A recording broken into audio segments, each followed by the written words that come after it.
হাসরের ময়দানে আপনি বুঝবেন। যদি বেলালকে জিজ্ঞাসা করেন, বেলাল ঈমানের দাম কত, বেলালকে বলবেন ঈমান কাকে বলে, তো হযরতে বেলাল বলবে উত্তপ্ত বালুর মধ্যে বুকে পাথর চাপা দিয়ে মরুভূমির রৌদ্রের মধ্যে পড়ে থাকাকে ঈমান বলে।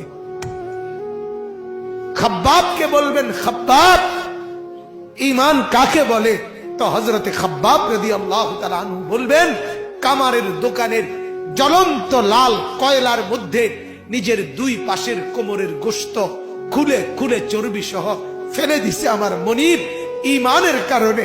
ঈমান এটাকে আপনি কি বুঝবেন? আপনি তো বুঝেন নাই বাপ। সারা পৃথিবীর জনসংখ্যা একেবারে বরাবর 800 কোটি পৌঁছে গেছে। 800 কোটি মানুষের মধ্যে 200 কোটি যদি ইমানদার হয়, মুসলমান হয়, তা এখনো তো এই মুহূর্তে 600 কোটি বেঈমান পড়ে আছে। তাহলে আপনি যদি সেই 600 কোটির মধ্যে হতেন, আমি যদি হতাম, কি হতো বাপ?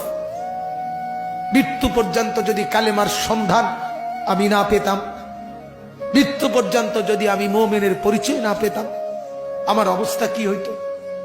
আমার কবর কি হতো? এজন্য এটার চাইতে দামি কোন সম্পদ আল্লাহর কসম দুনিয়াতে আর কিছু নেই। লা ইলাহা ইল্লাল্লাহ এই কালেমার সর্বনিম্ন দাম, সবচেয়ে কম মূল্য আল্লাহ যেটা দিবেন কালেমার, সেটা হলো 10 দুনিয়া বরাবর জান্নাত দান।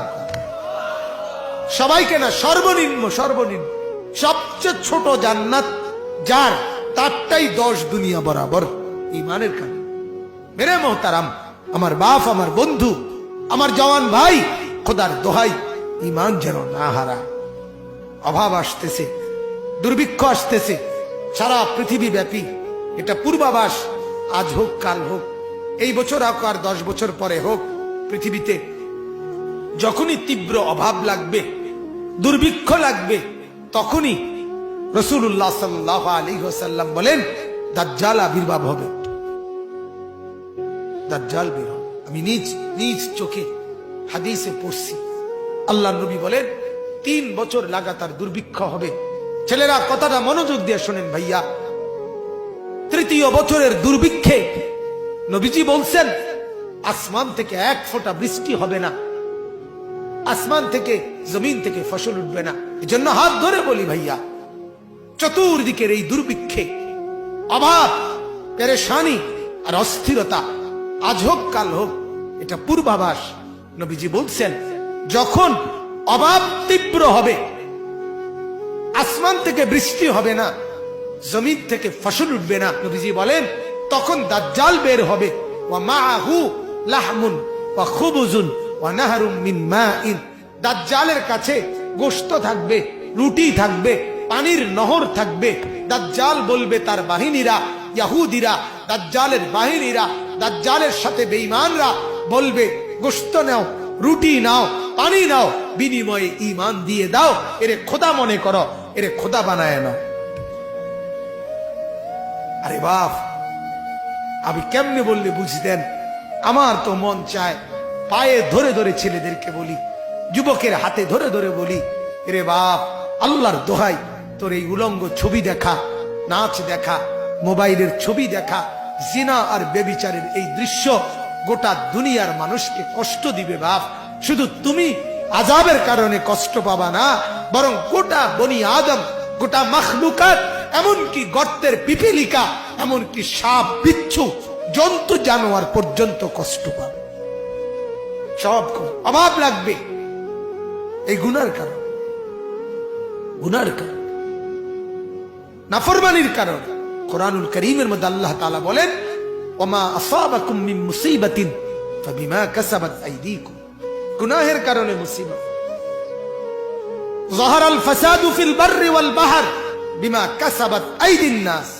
গুনাহের কারণে আমাদের মা আর বোনদের হাঁটা চলা দেখেন না বাপ, বাজার, মার্কেট, শপিং, রেস্তোরাঁ, কফি হাউস, ক্যাফে, বিনোদন কেন্দ্র, পার্ক, মা আর বোনদের পাগল হয়ে গেছে, পাগল, বেসামাল।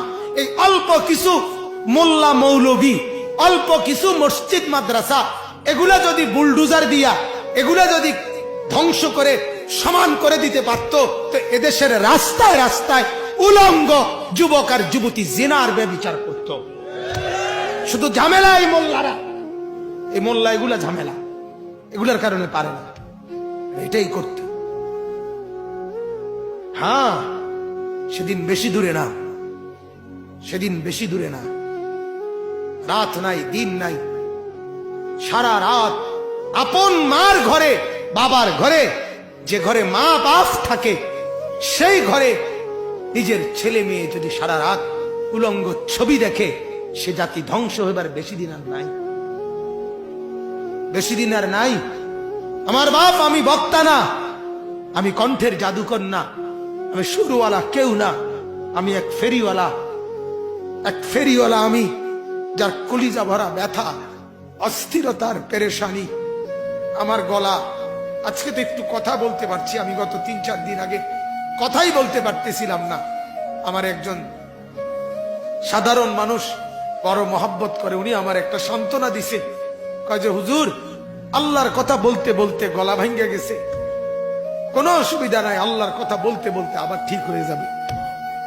আমি বলছি চাচা, লক্ষ টাকার ঔষধ এটা, আপনার এই কথাইটা। হ্যাঁ, মালিকের কথা বলতে বলতে কত মানুষ। তাহলে এই জন্য বাপ, হালাত কোথায় আমাদের? ইমানের কদরটুকু আমরা করলাম না ভাইয়া, ইমানের কদর করলাম। আমি যে মুসলমান, আজকে যুবক এটা পরিচয় দিতে চায় না, মাথার চুল থেকে পায়ের নখ দেখে বুঝার কোনো উপায় নাই সে মুসলমানের বাচ্চা, কোনো উপায়, কোনো উপায় পরিচয় দিতে চাচ্ছেন। তার কথা হলো আমার লজ্জা, আমি মুসলমান। এটা আমি যদি ইউরোপেও জন্ম নিতাম, আমি যদি আমেরিকায় জন্ম নিতাম, আমি যদি অস্ট্রেলিয়ায় জন্ম নিতাম, আমি যদি ইউরোপে তাইলে 24 ঘন্টা উলঙ্গ নারীর সাথে থাকতে পারতাম, তাহলে এটাই ছিল মজাদার। বলেন নাউযুবিল্লাহ। আমার বাপ, ইমান বড় দামি জিনিস। সাহাবায়ে কেরামের ছোট ছোট বাচ্চারা ইমানের মহব্বতে, ইমানের দাম দিতে গিয়ে আল্লাহর রাস্তায় যুদ্ধে, জিহাদে নিজের জীবন আগে কোরবান করে দিছে, কোরবান করে। হ্যাঁ, এজন্য এই অভাব, দুর্ভিক্ষ, এই পেরেশানি আমাদের উপরে মুসিবত, আমাদের ইমানের না কদরি। আমরা যে মুসলমান, এই কদর করলাম।